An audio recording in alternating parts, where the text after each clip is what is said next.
IASP, feliz sábado. Bom estar com vocês. Obrigado, Grupo Vortex. Obrigado, grande orquestra. Obrigado à equipe que fez o momento infantil. Bom demais. O professor Raimundo já fez aqui todo o sermão. E a gente fica feliz em falar um pouquinho com você sobre as coisas da Palavra de Deus. Quantos pais aqui são pais coruja? Posso ver as mãos? Tá bom, hoje a mensagem é bem para todos nós, iguais aqui. O encontro, na verdade, é um encontro de filme. Valeria um filme, aquelas cenas épicas da vida, que a gente realmente percebe coisas interessantes. São duas gerações que se encontram. É o encontro da experiência com a inexperiência. Os cabelos esbranquiçados com o cabelo, talvez, um pouquinho de gel. O porte atlético se contrapõe com um corpo mais arqueado. Na verdade, os olhares se encontram, um olhar bem enrugado para um outro que tem o brilho da juventude.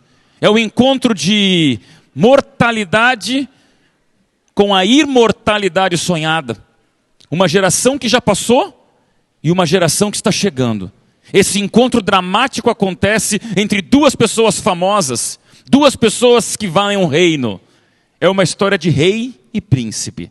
Na verdade, é o encontro de um pai com um filho. A Bíblia tem histórias dramáticas e nesse dia eu quero conversar com vocês sobre uma das histórias que recentemente, desde que eu virei pai, mais me impactaram de toda a palavra sagrada. Abra sua Bíblia em Crônicas, 1 Crônicas capítulo 22, versículo 7. É um sonho de um sonhador sendo contado para o seu filho. 1 Crônicas capítulo 22, versículo 7. Quero aproveitar antes e mandar um abraço para todos os internautas, Grupo Viva 7, parabéns pela transmissão, pelo equipamento, tecnologia. A gente vibra em ver as igrejas sendo maiores do que elas mesmas, quando a gente vê a capacidade que você tem de onde quer que você esteja, na internet, em casa, em qualquer lugar do mundo, acompanhar um culto aqui no IASP. Seja muito bem-vindo a você, internauta, e a equipe que está fazendo a transmissão, muito obrigado.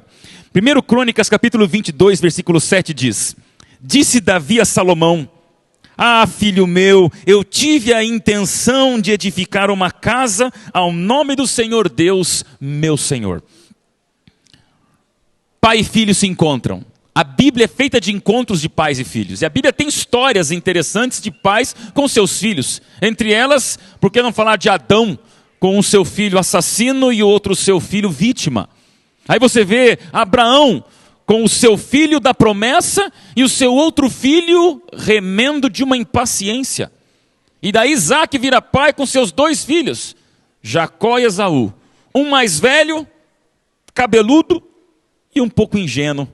O outro mais novo, caçula, tremendamente esperto, surrupiando a primogenitura do irmão. E por que não falar de Noé? 120 anos pregando e seus filhos escutando até entrar na arca com o próprio pai. Amigos, chegou o momento agora de a gente falar de Davi.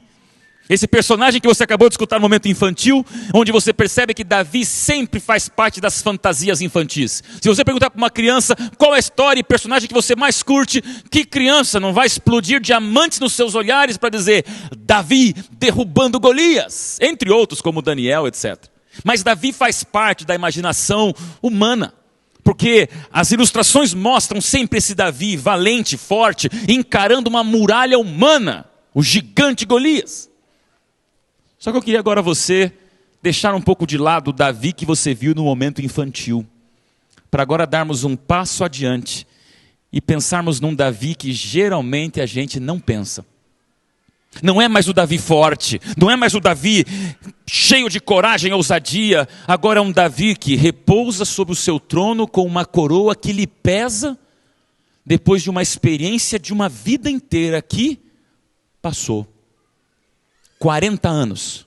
Davi olha para trás e lembra de todos os seus impérios, conquistas e quantas guerras. Foi com Davi que todo o império israelita se une em 12 tribos e Davi, às custas de muita luta, consegue levar ao clímax do momento do povo de Israel. É esse mesmo Davi, o homem segundo o coração de Deus, que agora sente pesar sobre sua experiência um passado maior do que seu futuro. Um Davi que tem mais biografia para contar e menos anos para viver. Pensa agora nesse Davi. Um Davi mais velho. Um Davi que já sente que a morte é uma realidade possível, provável e quem sabe até rápida. É esse Davi que chama seu filho e conta o sonho que ele tem. E agora você continua no versículo seguinte vendo a resposta que ele recebeu, né? Segundo Crônicas 22:8, porém a mim veio a palavra do Senhor dizendo, tu derramaste sangue em abundância, fizeste grandes guerras, não edificarás a casa ao meu nome, porque muito sangue tens derramado na terra na minha presença. Davi se assusta, porque é como se Deus abrisse uma caixa preta e mostrasse para Davi os segredos e os mistérios de um plano de voo que nunca ele pensou. Davi, você tem um sonho, mas Davi, você não vai realizar esse sonho. Você quer construir um templo para mim? Você não vai construir esse templo para mim. Davi, não. Como é que você ficaria recebendo de Deus essa resposta? E o pior de tudo, ainda Deus diz para Davi algo mais complexo ainda, versículo 9. Eis que te nascerá um filho, que será homem sereno, porque eu lhe darei descanso de todos os seus inimigos em redor, portanto Salomão será o seu nome, paz e tranquilidade darei a Israel nos seus dias. Ele edificará casa ao meu nome, ele me terá por filho, e eu lhe serei por pai. Meu amado irmão, esse é o Davi da história de hoje. Um Davi que tinha sonhos, mas um Davi que percebe que agora o seu sonho vai ser realizado na vida do seu filho. Eu gosto da história de Davi. Davi é um personagem fantástico da Bíblia e rapidamente você pode ver que a vida de Davi, ela se parece com muitos da liderança, muitos que estão em empreendimentos, muitos profissionais liberais. Você que é um empreendedor, Davi foi um líder e eu gosto de dividir a vida de Davi em 7 objetos. 7 objetos que mostram claramente como Davi aprendeu com a vida a ser um líder. E é bom a gente perceber um pouquinho as histórias de Davi, né? Tudo começou com um cajado, cuidando de ovelhas. Aí você sabe que Davi usou uma funda para derrubar um gigante. Por que não falar da harpa que ele tocava para Saul? E uma tesoura quando cortou o manto de Saul. Aí vem o Davi cuja coroa lhe foi dada como reinado. A espada que ele conquistou os outros reinos. E finalmente o binóculo, um objeto mais moderno. Mas lembrando a Davi quando estava na hora errada, no lugar errado, com a tentação errada. E fez a coisa errada, olhando uma mulher que ele não deveria espionar. Já pensou como esses objetos decifram a vida de Davi? No cajado, a humildade, como um servo que seria um líder. Na funda, a coragem e a ousadia necessárias para um líder. Na música, a sensibilidade de um homem que sabia tocar música enquanto o outro reinava. E ele tinha que esperar. Por que não pensar na nobreza de Davi, no momento onde ele poderia virar o rei, mas ele sente que a prudência é a primeira lição de um bom líder. Espere um pouquinho, o teu momento vai chegar. Gosto de pensar em Davi entendendo mais do que nunca a autoridade do rei. E essa autoridade lhe veio através da missão cumprida, onde ele sabia o que ele tinha que fazer, onde ele tinha que chegar e quem ele tinha que conquistar. Mas o 7º objeto é sempre uma lembrança para mim e para você, que Davi pode ter sido um monte de coisa, mas Davi também foi humano. Antes de líder, Davi era um pecador. E essa é a história de Davi. Um sonhador, que no momento final de sua vida agora, ele tem o sonho mais louco, mais extraordinário, mais ousado, construir o mais lindo templo da história, para poder dizer para Deus, Deus, a minha vida, como homem segundo o teu coração, agora lhe entrega um altar digno do seu nome. Só que a resposta de Deus para Davi foi tão surpreendente quanto o seu sonho. Davi, não, você não vai. E aí é onde entram os pais, né? Davi, está vendo esse teu filho aí? Essa criancinha que você trocou fraldas? Ela vai ser a realização do teu sonho. Você vai morrer, Davi. E quem vai fazer o teu sonho acontecer é o teu filho. Amados pais, hoje eu queria desabafar com vocês, a minha vida mudou 8 anos atrás. Não adianta. Você acha que entende da vida até você ter que trocar fraldas. E quando você vira pai, muda tudo. Thalissa fez 8 anos essa semana. E há 8 anos atrás eu comecei a entender como a vida muda completamente. A família, o casamento, a vida, tudo muda quando uma criança nasce.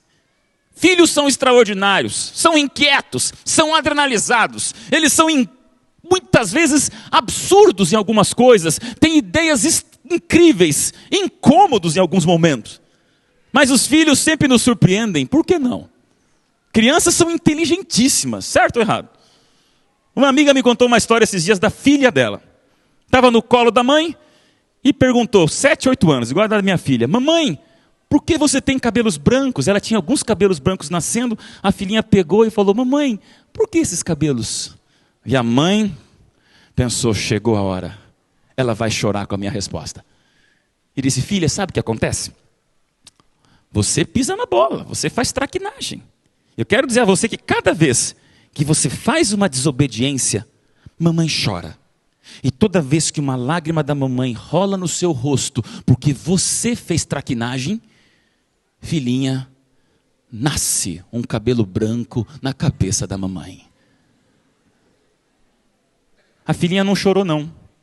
Pôs a mão no queixo, pensou por 2 segundos, e aí respondeu, mamãe, então me diz uma coisa, por que todos os cabelos da vovó são brancos? Não mexe com criança. Crianças nos surpreendem. E agora você entende o drama dessa cena bíblica, onde Davi olha para Salomão, brincando de Lego no tapete do reino, talvez ali jogando um brinquedinho e brincando de carrinho, e Davi fica pensando, o meu sonho está com esse garoto. O meu maior ideal é ele que vai fazer. Eu vou passar e é ele que vai realizar. Amados, eu resumi em 5 razões por que Deus disse não para Davi e sim para o seu filho Salomão. Preparados? Primeira razão pela qual Deus negou o sonho de Davi é essa palavra que hoje se usa em muitas publicidades por aí, mas tem tudo a ver com liderança e família. Desapega. Davi, aprenda a delegar. Davi, entenda de uma vez por todas que você não resolve tudo. Hoje falar nisso é muito difícil, porque a gente gosta de segurar o osso. Largar o osso parece morte para alguns. Eu quero dizer a você que é um empreendedor, um momento vai chegar onde você vai ter que largar o osso. E aí Deus diz para Davi, Davi, chegou o momento, passou. Agora é o teu filho. Você está preparado para desapegar-se? Você está preparado para ser substituído?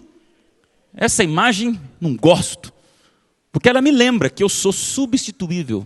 Que ninguém nessa igreja é insubstituível. E o pior, ou o melhor para a igreja.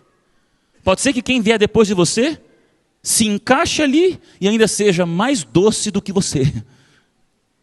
Por que não?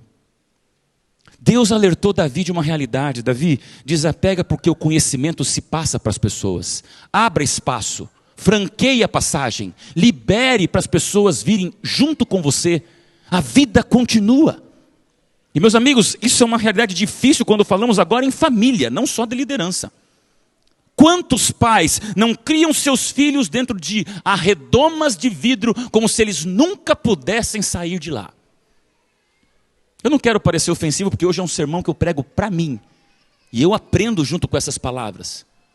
Mas cuidemos, pais, para nos desapegarmos de filhos que às vezes ocupam dentro de nós espaços que deveriam ser ocupados por Deus. Tanto é que de pais que protegem os filhos, às vezes surgem pais que super protegem os filhos. E essa imagem mostra claramente o desespero de algumas mães sinceras. Por que não sinceras? Claro que são. Mas tem que tomar cuidado. Eu gostei quando eu vi uma meditação no ano passado. Pastor Marcos Benedito, redator-chefe da Casa Publicadora, escreveu uma meditação extraordinária no passado. E nesse dia, em outubro, dia 18, ele escreveu uma declaração que para mim marcou. Quando ele falou bem claro, filhos são como carros novos. E aí ele descreve a percepção ilustrativa dele, que me abriu uma janela de percepção, porque ele falou realmente isso: filhos são carros novos, você tem com muito apreço, você cuida, você protege, você gastou, você investiu. Um carro novo, cheirando novo, é um presente que você quer curtir cada momento, só que nunca esqueça de uma coisa: carro novo a gente guarda, carro novo a gente põe na garagem, mas carro novo só vai ser carro mesmo quando estiver na estrada. E aí ele falou muito bem isso: cuide do seu filho, mas lembre que ele tem que rodar, lembra que ele tem que fazer quilometragem. Quando Deus disse para Davi: olha o teu filho Salomão, ele quis lembrar Davi: Salomão vai continuar na estrada. E aí, mães amadas, me permita hoje, que é um sábado especial, que envolve um dia de educação e de família, deixa eu dar um recadinho com muito carinho para você, não me leve a mal. Especialmente a você, mãe, que é mãe de menino, rapaz. Depois eu vou dar um recadinho para os pais como eu, já vai chegar. Mas agora eu queria falar para você, mãe, só toma um cuidado, porque tem muita mãe por aí que educa o seu filho para si mesma. Um dia ele tem que sair do colo. Não super proteja. Deus vai te dar sabedoria e o encerramento da minha mensagem vai lhe mostrar o segredo. Mas só toma cuidado, que às vezes você percebe algumas mães que realmente elas despejam sobre o filho, o rapaz, alguns traumas, ausências ou buracos emocionais que não se encontrou ou em marido ou em outros momentos da vida com seus traumas. Você sabe, pede para Deus ajuda, mas lembra que o teu filho está sendo educado para levantar voo, para sair da garagem e para ser um jovem segundo o coração de Deus. Segunda razão pela qual Deus negou o templo para Davi: dependência. O que quer dizer isso? Entenda de uma vez por todas, perante a palavra de Deus, que Deus sabe o que é melhor, mais do que o teu melhor. E às vezes nós discutimos com Deus: Deus é o meu sonho, Deus é o meu investimento, Deus é a minha carreira, Deus é o meu ministério, e eu me deparo com essa frase: Deus sabe o que é melhor do que o meu melhor. E aí Davi teve que entender que Deus sabia mais do que ele. E isso é difícil em tempos modernos. 61 anos atrás, revista Time escreveu na sua capa, 51 anos atrás, perdão, na capa estava: Deus está morto. Uma pergunta: Deus morreu? 51 anos depois, em abril deste ano, a revista Time repetiu a mesma arte, a mesma fonte, o mesmo design e layout da capa, só que ela trocou uma palavra. E agora ela pergunta: será que é a verdade que está morta? E não é por acaso. Prepare-se, porque hoje o mundo acadêmico entende que surgiu uma palavra que foi escolhida pelo dicionário de Oxford como a palavra do ano 2016, ano passado. No final de cada ano, Oxford escolhe uma palavra e nós estamos esse ano celebrando, não sei se é celebrar ou não, mas uma palavra que não existia, chamada pós-verdade, post-truth. E essa palavra apenas fez o mundo refletir que vivemos hoje em tempos onde a verdade ela está sacrificada pela pós-verdade. Vou explicar melhor. Existe a verdade, mas o Twitter do Trump vale mais do que a verdade. São as fake news. Existe a verdade, mas o que viraliza pelo teu WhatsApp em tempos de 30 segundos no mundo vale mais. Existe a verdade, mas o like que você dá no Face ou compartilha no teu Insta Stories durante 24 horas é a comunicação que você faz da tua verdade. Cada vez mais o humanismo de um ser humano que quer mostrar que a verdade absoluta é ele, e ele compartilha com o mundo. Aí você entende por que vivemos desafios hoje em dia de dependência de Deus? Meu querido amigo, qual é a autoridade da tua vida? Ou sobre quem você é a autoridade? Eu temo e tremo quando eu vejo líderes fazendo de marionetes os seus liderados. Eu temo e tremo perante o ministério onde eu quero fazer de você a minha vontade. E isso é um perigo em mundos modernos, quando as pessoas querem pisar, patrolar ou influenciar pessoas baseadas em si mesmas. Eu pergunto para você, você é um fantoche de outro ser humano? Ou você repousa nas mãos daquele que o universo inteiro repousa? Tanto é, meu amigo, que chegou o momento de nós vivermos hoje menos por principados e mais por princípios. Eu amo esta frase. Viva menos por principados e mais por princípios. Sabe o que é um principado? Um chefe. Principado pode ser um cônjuge. Principado pode ser o teu namorado. Principado, se não cuidar, pode ser filho.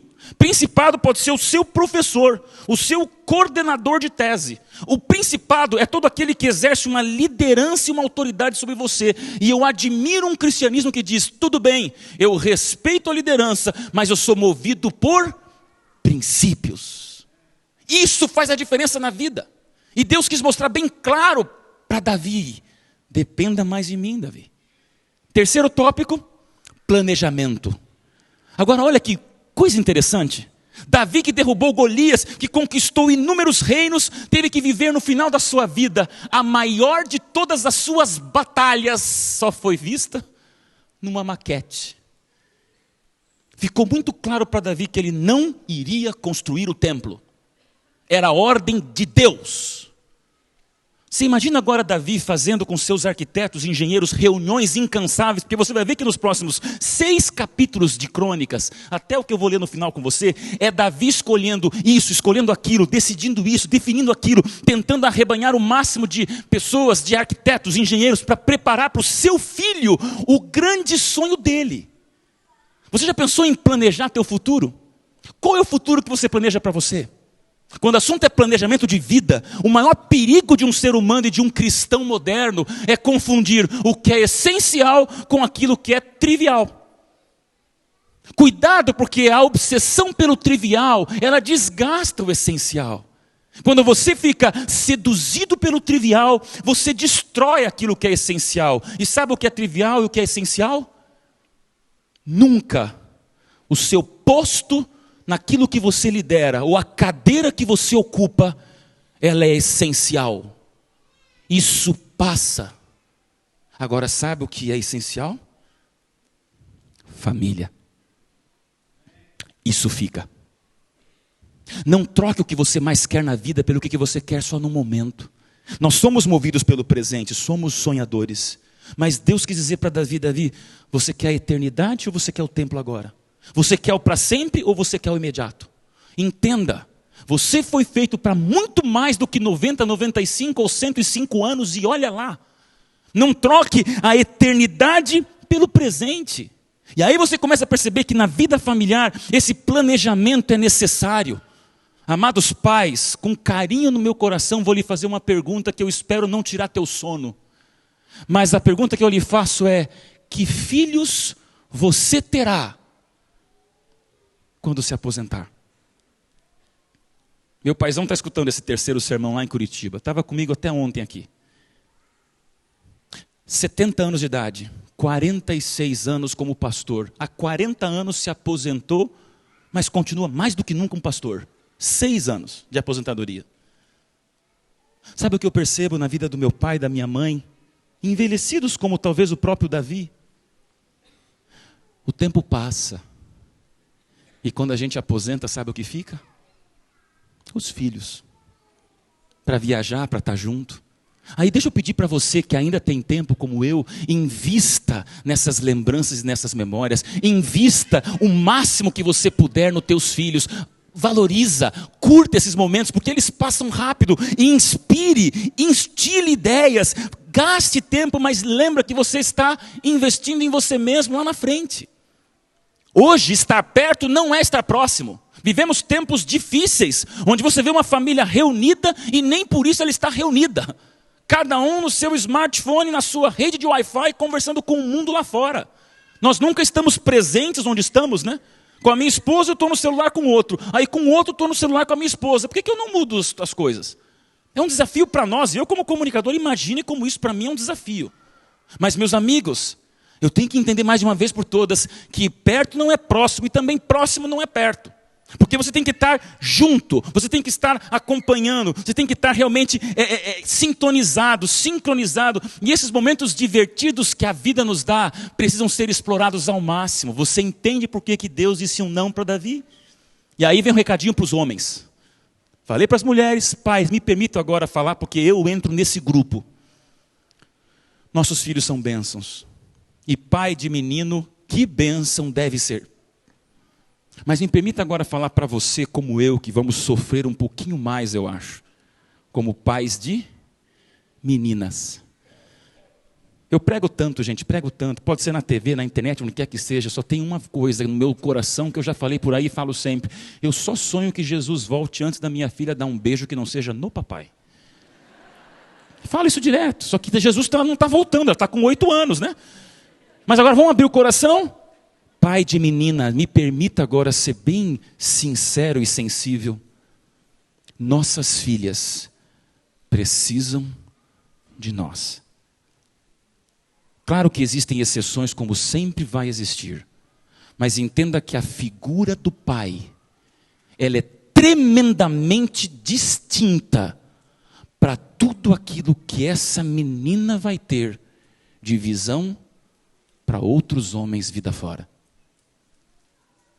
Isso não são palavras minhas, são da minha esposa, que às vezes me põe para sentar e fala, amor, eu posso ser a melhor mãe do mundo, mas menina, tem que ter o melhor amigo da vida no seu pai. Eu sei que um dia ela vai ter 17 anos e não vai ser como 8. Mas eu quero desabafar para vocês o desafio da gente. E sabe como que um pai faz com a sua filha? Não é mesada, não é levar no shopping, não é deixar carona, não é dar roupa nova. Para nós a maior dificuldade é porque a educação se resume em uma palavra chamada tempo. Tem que gastar tempo. Pensa nisso, pai. Deus vai nos dar sabedoria para achar tempo para sermos os melhores príncipes de uma garota que vai procurar um dia um príncipe à nossa própria imagem, se Deus quiser. Os filhos retribuem, eles devolvem para a gente o que a gente entrega. Um dia, essas férias, minha filha dizendo, eu te amo, eu te amo, eu te amo. Eu perguntei para ela, Thalissa, por que você fala tanto eu amo você, papai? Ela me deu uma aula, com 7 anos na época, virou e falou, papai, eu te falo, eu te amo porque você me fala. Olhei para minha esposa e falei assim, pronto, hashtag simples assim. Eu falo porque você me fala, eu dou porque você me deu, eu devolvo o que você me fez. Então você entende que no planejamento familiar é importante a gente lembrar disso. Pavimentem os caminhos para as novas gerações, elas estão vindo com tudo. E Deus disse para Davi, olha, você não vai deixar as pegadas que Salomão vai deixar, mas então pavimenta para ele o caminho que ele vai percorrer. E aí eu vou para o quarto tópico, né? Serviço. Davi, você conquistou reinados, mas agora Davi, você vai entender no final da sua vida a importância de servir. E talvez a maior autoridade que Davi teve que descobrir foi velhinho entender que o verdadeiro líder, ele serve. E a hora que é difícil para nós no mundo hoje competitivo, você entender que vai lustrar o troféu, o mais lindo troféu para dar para o outro. Você vai sair do palco na hora que o aplauso chegar, e o aplauso vai ser para o outro que vier depois de você, e a cortina vai cair, e você vai ficar na escuridão como um João Batista. E aí? Já pensou nessa possibilidade de você ser o segundo violinista de uma orquestra? É o instrumento mais difícil de uma orquestra, porque todo mundo quer ser primeiro violinista e espala. Agora, e segundo violino? Que se não tem segundo violino, não tem harmonia. É desafio para você entender que o serviço hoje se resume em desafios de humildade. A Bíblia tem alguns exemplos, vamos lá? Primeiro exemplo, Sansão. O homem mais forte do mundo era um fracasso na humildade. Lembra disso? E Josafá, está na Bíblia. Um currículo impecável, no final da vida, um ministério invejável, uma liderança incrível. O que deu na cabeça de Josafá de querer fazer uma aliança com o terrível e pagão Acasias, para que juntos fossem de barco conquistar Nínive? Sabe o que Deus fez? Destruiu todos os barcos e mostrou para Josafá. Que pena, Josafá, no final da tua vida, o que aconteceu para você perder o foco desse jeito? Lembra de Saul? Exemplo básico do homem mais capaz e menos humilde. Perde tudo. Por isso que hoje em dia o desafio para nós como líderes e como cristãos é entendermos o desafio da humildade e do serviço. Posso falar uma coisa de coração? O cristianismo não passa tanto perigo quando ele é perseguido. O cristianismo não é tão ameaçado quando ele está sendo alvejado. Sabe qual é o maior perigo do cristianismo e dos cristãos? Não é quando estamos atrás das grades, mas é quando nós somos admirados. O sucesso e o topo da montanha é o lugar mais perigoso que existe. E Davi teve que entender essa humildade, nem que fosse a meio de fórceps de um Deus dizendo: Davi, cuida, porque na liderança, toma cuidado, para você não se tornar uma imagem ofensiva de quem só pensa em si mesmo. É um desafio para a gente. As novas gerações vêm com tudo, né? E entenda mais uma coisa, elas não estão muito preocupadas em ver você super-herói. Eu falo sempre isso quando eu falo para comunicadores. As novas gerações, elas não se encantam com um camarada que vem e fala de maneira infalível e perfeita, como se fosse dar um banho de conhecimento. Vocês não sabem e eu sei. Até você perceber que as novas gerações abrem um celular e começam a pôr no Google tudo que elas querem saber e fiquem sabendo em tempo real o que você talvez está equivocado. Para elas hoje, os verdadeiros super-heróis são muito mais reais do que nós pensamos. Gente de pele e osso que erra. E aí, se você quer atingir uma nova geração, falar para jovens: entenda, desce um pouco do salto e diga: olha, posso entender até de Bíblia como você não entende, mas não entendo de WhatsApp como você entende. E aí me explica. É essa troca de favores e de humildade que nasceu num lava-pés de Cristo, dizendo: humilde é aquele que se prostra e diz: eu não perco por aparentar alguém mais simples do que você. Essa imagem é a imagem do verdadeiro líder, o verdadeiro dono de casa, pai de família. É um desafio para nós nos prostrarmos. Mas Deus disse para Davi exatamente isso: Davi, ou você serve, ou você não está preparado para viver uma vida melhor. Último, e com esse nós terminamos, o legado. Tudo se resume em passar para as próximas gerações o templo dos nossos sonhos que talvez não vamos realizar. Quando o assunto é legado, essa frase me impacta profundamente. O futuro da igreja é a igreja do futuro. Quem são? As novas gerações. A igreja do futuro é o futuro da igreja, novas gerações. E você sabe quem é a nova geração. Eu não sou nova geração, você passou como nova geração. E hoje dos 30 para baixo, 25 para baixo, millennials por aí, é a nova geração. E eu te pergunto, você está preparado para entender essa frase? O futuro da igreja é a igreja do futuro, as novas gerações. Aí ela pergunta: onde é que essas novas gerações estarão quando nós não mais estivermos? Se Jesus não voltar, a gente passa. Onde é que a nova geração vai estar se nós não pensarmos nela? Se nós cairmos um pouco na real e vermos que não é tão simples cuidar de jovens como todos coloridos em seus guarda-chuvas cintilantes, mas a realidade é muito diferente. O legado deveria nos incomodar como líderes, chefes, pastores, administradores, entender mais do que uma coisa: não está simples deixar um legado para os que estão vindo. Posso passar para você rápidas pinceladas para você entender o mundo em que vivemos, para o legado que deveríamos deixar? Jovens cada vez mais anônimos nas suas tentações, nas suas lutas. Não é simples hoje dizer para um jovem: cai fora disso, não entra nisso, enquanto você vê que o mundo seduz, eles cometem os erros deles e cada vez ficando pior. Meus amigos queridos, o maior desafio de São Paulo não é a Cracolândia na capital.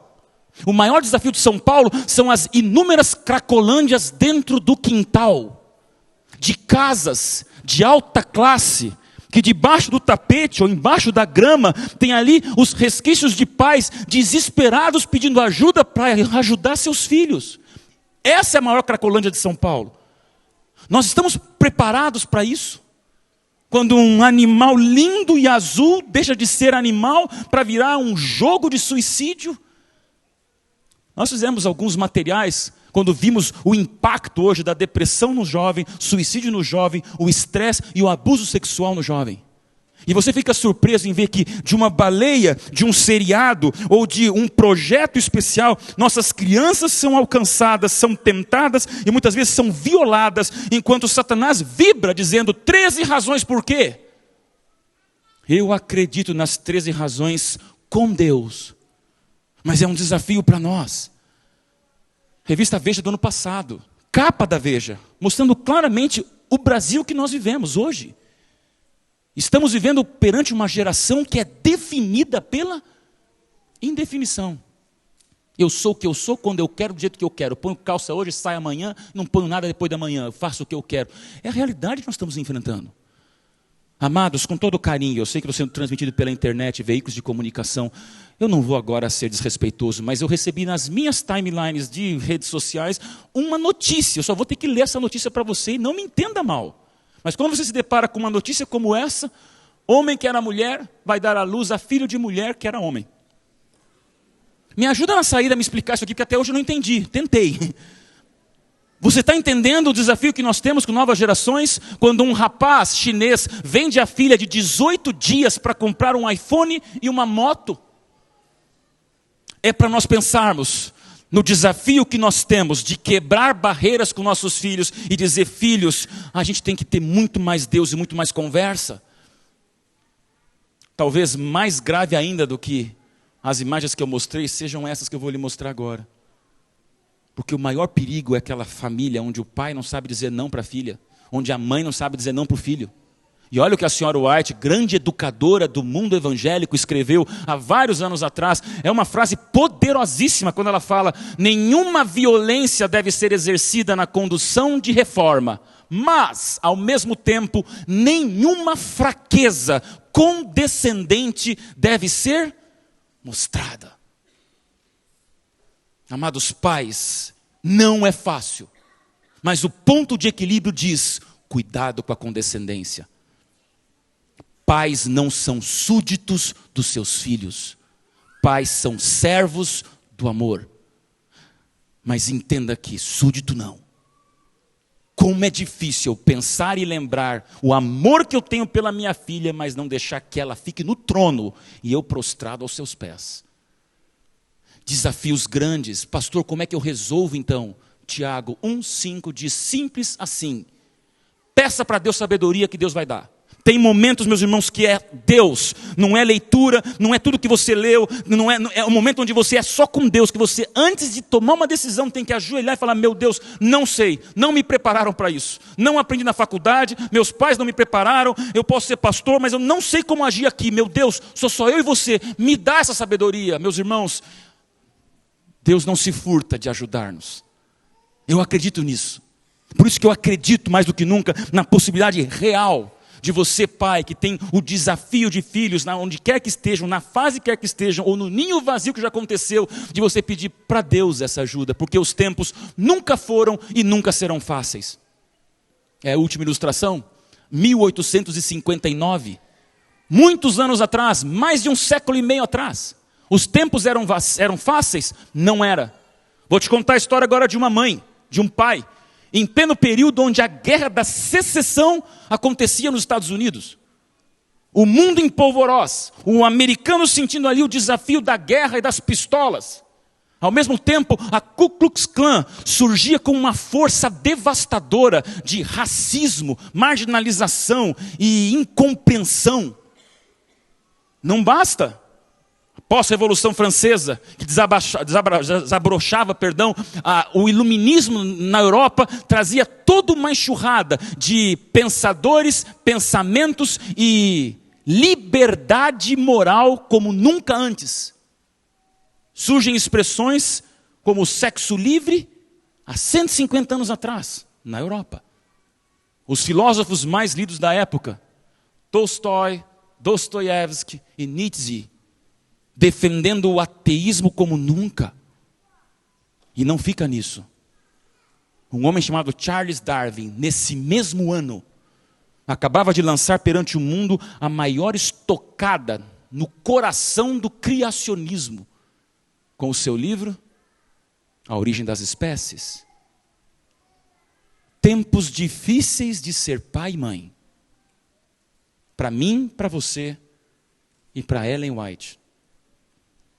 Nesse mesmo ano que Charles Darwin lançava o livro Origem das Espécies, ela tinha seu filho Henry com 16 anos que morreu de tuberculose. Seu filho mais velho.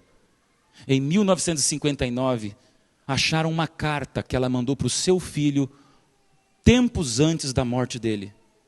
E ali você percebe a humanidade sincera e pura de uma mãe como você.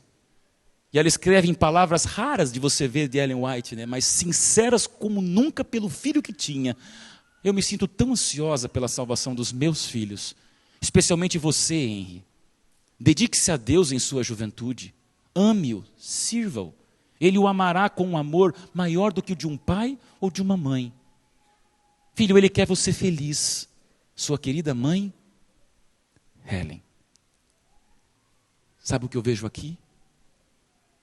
A nossa luta de pai e mãe, quando vê um filho dizendo tudo o que eu quero, é que você esteja preparado para a volta de Cristo. Como é que tem sido sua família e o seu legado deixados? É para a gente pensar um pouquinho quando o tempo passa. Minha filha está crescendo, ainda está nos meus braços, não sei por quanto tempo. Mas eu oro tanto, e às vezes choro, porque eu vejo que eu não vou segurar o tempo. E esse desespero sincero de Ellen White intercedendo pelo seu filho é o que nós deveríamos ter ao mesmo tempo pelos nossos filhos. Sabe por quê, pais? Legado não se deixa com discurso. Legado não se deixa com sermão. Legado não se deixa com palavras bonitas. Legado não se deixa com retórica. Legado não se deixa em palco ou em púlpitos por aí. Legado não se deixa num comício. Legado não se deixa em discursos bonitos. Sabe do que é feito um legado? Legado é feito de cicatrizes. Você passa cicatrizes, e isso te dá uma autoridade para você entender que joelhos esfolados de tanto orar, ou cicatrizes no corpo por aquilo que você viveu, isso é o teu legado para as novas gerações. E isso é o desafio para nós, como foi para Davi nos seus últimos momentos de vida. Eu tenho que concluir essa mensagem, mas voltando agora para a Bíblia, porque nesses 6 capítulos à frente, agora você vê um Davi abraçando o seu filho Salomão. Não sei quanto tempo passou, mas ele sente que a morte está chegando, ele tem seus últimos momentos para falar com seu filho. E aí Davi, em 1 Crônicas 28:9, faz uma das declarações mais lindas da Bíblia, de um pai pelo seu filho. Quando ele diz: ah, meu filho Salomão, conhece o Deus do teu pai, porque o Senhor esquadrinha todos os teus corações. Todos os corações. Meu amado, eu vejo aqui um sentimento de urgência de um pai sincero pelo seu filho, dizendo: filho, eu posso te passar Deus, eu posso te entregar Deus, eu posso te conduzir a Deus. Filho, segue o Deus do teu papai. Amados, vocês ficaram comigo até agora. Será que você tem condição de olhar para o teu filho e dizer: filho, eu passo para você o Deus que eu conheço, para que você também conheça. E a última conversa de Davi com Salomão, pelo menos registrada na Bíblia, é uma frase que meu pai passou alguns anos atrás para mim. Virou para mim um dos versículos preferidos da Bíblia, porque eu vejo nessa hora o abraço de um Davi por Salomão, assim como do meu pai por mim e um dia eu com a minha filha. Na Bíblia está dizendo muito claro, uma das frases mais bonitas em 1 Crônicas 28:20. Minha Bíblia está grifada e regrifada. Disse Davi a Salomão, seu filho: filho, sê forte e corajoso e faze a obra. Não temas nem te desanimes, porque o Senhor Deus, o meu Deus, há de ser contigo. Ele não te deixará, nem te desamparará, até que acabes todas as obras para o serviço da casa do Senhor. Amém? Ser forte e corajoso e faze a obra. Nesse momento se interrompe a vida entre Davi e Salomão. Davi morre. Se Jesus não voltar, nós morreremos. E estamos pensando nisso, todos os epílogos bíblicos acontecem. E você vê um Davi que passa, um Adão que passa, João Batista que passa, um José mesmo dizendo, levem meus ossos junto com vocês, passou. Um Paulo que passou, um Pedro que passou, Esther que passou, Raabe que passou. E sabe o que acontece? Na Bíblia tem muitos epílogos, histórias humanas que não foram feitas para acabar, mas o pecado acaba. E eu quero dizer para você, a despeito dos epílogos humanos da Bíblia, todo epílogo bíblico, ele é um chamado a um prefácio divino. Porque Deus sempre deixa algo que nós temos para o mundo chamado esperança. Você tem esperança para repassar? Os anos passaram. E o templo foi construído, e o templo foi inaugurado. E na Bíblia, não tem abertura de Olimpíada que foi mais bonita do que a gente pode sequer imaginar. Foi a inauguração do Templo de Salomão. Circo de Soleil, Broadway, filme, o que quer que você veja do mundo do entretenimento, não é capaz de fazer a cerimônia que Salomão elaborou para inaugurar o maior edifício, o maior templo, a maior construção da humanidade, com milhares de músicos, milhares de cantores. Foi uma coisa tão extraordinária que no momento Deus não se conteve e Deus teve que entrar feito uma fumaça dentro daquele templo. E eles tiveram um contato sobrenatural com Deus quando o templo de Salomão foi inaugurado. Posso imaginar uma cena? Naquela hora mágica e dramática de música, louvor, adoração e alegria e celebração. Eu imagino Salomão saindo do palco, saindo do púlpito, indo para o quartinho, fechando a porta. E talvez naquele momento único entre ele e ele mesmo, ele deixa sua memória viajar. E ele se lembra que aquele templo era o sonho do seu pai. Talvez fez uma oração, meu Deus, eu estou realizando o sonho do meu pai. Volta logo para que um dia eu esteja com ele. Meus queridos irmãos, qual é o legado que você deixa para os teus filhos? Filhos são a extensão da gente. Filhos são a realização do nosso sonho. E talvez não esteja tudo bem com você, mas nunca esqueça que na Bíblia, toda bênção divina, ela tem um final feliz. Amém? Se você não está vivendo ainda teu momento feliz, é porque você ainda não viveu o tamanho de toda a bênção de Deus. Não desanima. Nós vamos fazer a última oração, eu não pude fazer nos outros cultos pelo tempo que eu quero fazer agora. Eu quero que você pense no teu filho e na tua filha. Aonde quer que eles estejam. Talvez cresceram, ficou vazia a casa. Talvez nasceram, só sabem babar. E nesse meio termo você é pai como eu, ou mãe. Eu queria que você pensasse nos teus filhos nominalmente agora. Quantos pais eu tenho aqui? Posso ver as mãos? Levanta bem alto. Nós sabemos o que estamos passando. Eu vou fazer essa oração. No meio da oração eu vou parar 30 segundos para você com Deus, pôr nas mãos de Deus o nome do seu filho, dos seus filhos ou da sua filha. E você vai dizer, meu Deus, o pastor está orando pela filha dele, assim como eu quero orar pelos meus filhos. Mãe e pai, a bênção é um final feliz. Confie em Deus. O templo vai ser construído por você ou por seus filhos, contanto que seja um templo, para que Jesus volte logo e a gente viva para sempre com Ele, nas mansões celestiais. Amém? Vamos orar? Querido e bondoso Deus, bom Pai que estás nos céus. Essa é uma mensagem, Senhor, que mistura desabafo, angústia, luta e sonhos. Tu sabes para que pais foi essa mensagem, até para que filhos também. Tu sabes, Senhor, como foram os últimos momentos de Davi, que a gente não sabe. Mas sabemos, Senhor, que o seu filho realizou o seu sonho. Aquele momento, Senhor, onde a gente vive entre futuro e presente, filhos pequenos e filhos crescidos, É esse momento que nós queremos colocar tudo nas tuas mãos. Meu Deus, nesse momento esses pais vão falar o nome dos seus filhos de maneira silenciosa, pura, de coração intercessor de talvez pais e mães que já não sabem mais o que fazer. Satanás é tão forte, mas tu és muito mais. Escuta, Senhor, o que nós vamos falar de nossos filhos agora. Escuta o nome deles, recebe-os nos teus braços. Agora, meu Deus.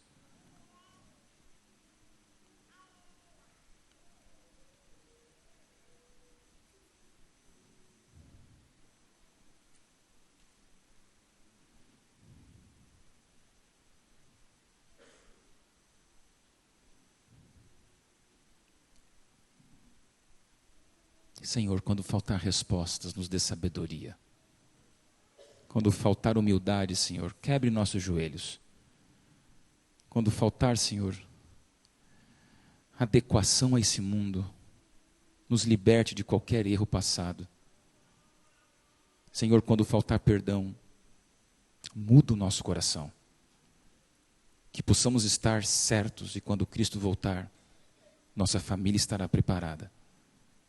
Cuida de nossos filhos que com livre-arbítrio tomam as decisões que eles quiserem. Mas nos usa, Senhor, enquanto é tempo, para sermos o teu reflexo em casa. E volta logo, para que pais se encontrem com filhos, e todos nós, como uma única família, possamos ser felizes por toda a eternidade. Abençoe-os, abençoe-nos, em nome de Jesus. Amém, Senhor.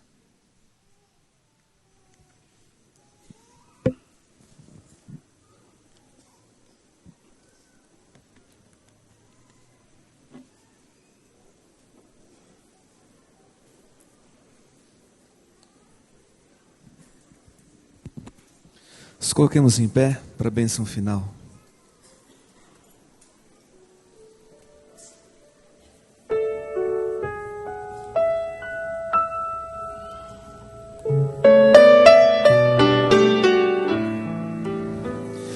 Que o Senhor nos abençoe e que também nos dê a paz. Que o Senhor nos acompanhe agora e sempre. Amém. Feliz sábado a todos.